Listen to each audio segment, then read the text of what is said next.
we all have our strengths and weaknesses as agents and very particular styles. So as far as number two, I think just looking at numbers isn't really a fair way to look at it. So I think, when I take a step back and think, okay, who would sell this the best? Like who would really lean into, you know, uh, sort of my style? I think if I didn't pick Polly, let's just have some fun for a sec. If I didn't pick Polly, then again, it's going to seem odd, but I would go with Hall. There's a mutual respect there, and I think despite our differences, we have a very like frenemy relationship, and she knows how to sell. That's a fair answer. Mhm. What is up with the sale of this house? I mean, how's it going? It's the market right now is really iffy, and it's a price point that just in general takes longer to move. So there's also emotions involved, which I'll be honest, have clouded some judgment calls as far as price and things of that nature. So it's it's still available. It's like a lot of things in that price point over 10 mil is kind of just um, holding out for things to improve a little bit now that the summer's over.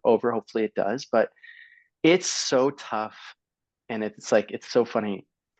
Realtors make that we're our own worst enemy when it comes to our own properties. So everything that we try to guide our clients on, we don't listen to ourselves. And so it's a beautiful, beautiful house.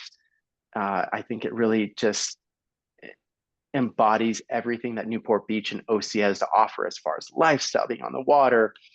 So it's a matter of time, but it'll sell to it. I want it to sell to the right person too, just because there are so many emotions attached to it. Is that your nice way of saying you got offers, but you were emotionally involved and said, this offer is insulting, go away? I mean, without disclosing too much, I'm being picky as far as who I'm gonna hand the baton to there. So there's no rush, there's no urgency. That's fair. Who would you say is the most dramatic in this office? Jesus, I mean, it's that's a not you. question.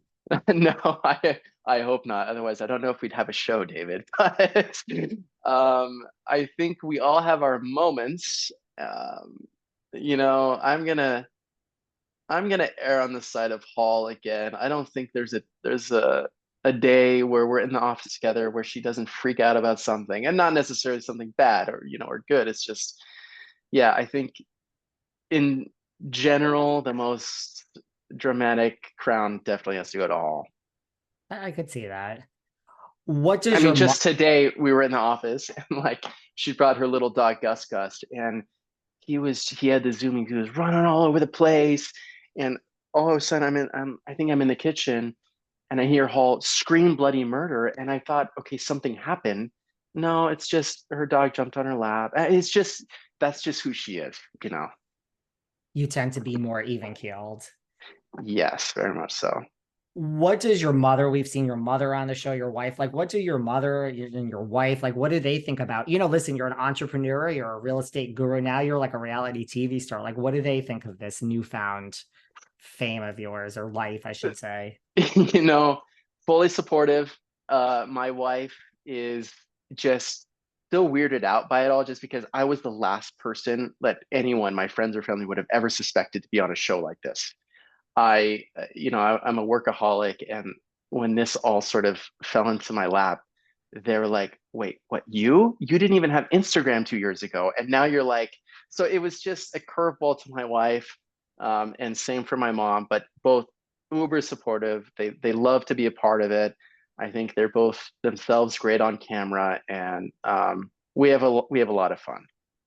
Has this like helped your business, or like, I mean, I guess you had reservations. Like I could see someone, like you said, like if you're a workaholic, you're still working, but it does take time away from, like, I'm like a workaholic too. If I'm addicted to anything in the world, it's work. Like anything that Mhm. takes time away from that, even for a minute, right? Like, did you have reservations about doing this? And then has it helped your business? I would Uh, assume. thousand fucking percent I had reservations. And it is so tough having to put like an actual grind on the back burner when we're filming because it is all consuming. But in general, it's been so worth it, not only from a business perspective, which it has improved, but also just from a life perspective. I mean, how often do you get this opportunity to, you know, share these experiences with your friends and family in front of essentially the world? And there was no way in hell I was going to pass that up. So I have no regrets. And I just hope, the show goes on and on forever. Well, it's Netflix, so it is the world. Season two, I mean, we already have season three coming, so it is going to go on for a while. As we wrap up, because I know you're a new dad and you were so gracious to give me some of your time. Are you we ended this season, we saw this kiss between Hall and Tyler. We wanted it all season. Like, are you in favor of this kiss? Are you in favor of this relationship? And is there anything you want to share here with us about the status of this relationship? Oh, wow. Even if I knew the status, David, I'd want them to speak to that themselves. I will say I was very clear with them.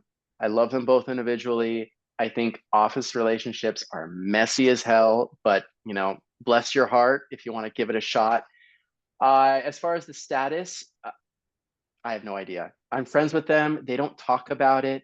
So, they might be a little bit more forthright if you ask them yourselves, but they're both great people. And I hope they work out or don't. I mean, I just want what's best for both of them. I want them both to be happy.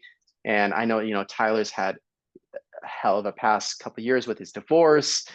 And I want him to find someone who he clicks with and brings some personal relationship joy to him and kind of helps repair the natural hardship of all that he's been very open about. So um and Hall, I love in a different way and I want her to be happy, but we'll see. I'm rooting for whatever they're rooting for. That's a good answer. Me too. I think that, friends that get together, enter office relationships, I'm just like, oh man, I'm holding my breath because sometimes it doesn't really go so smoothly, but I also Hmm. am I think that's a great answer. Well, listen, it has been a great season. I am counting the days until season three. This is my job. I would be interviewing you anyway, but I have to say, regardless of that, this show is so freaking good. I'm not just saying that because you're here. It is so addicting. Everyone listening needs to watch the show. If they're not, I think a lot of people are. So I really appreciate your time and thanks. Congratulations on being a new dad. Thanks, David. It was a pleasure speaking with you and hope to speak to you again after season 3. Thank you. I will be here and I hope so too.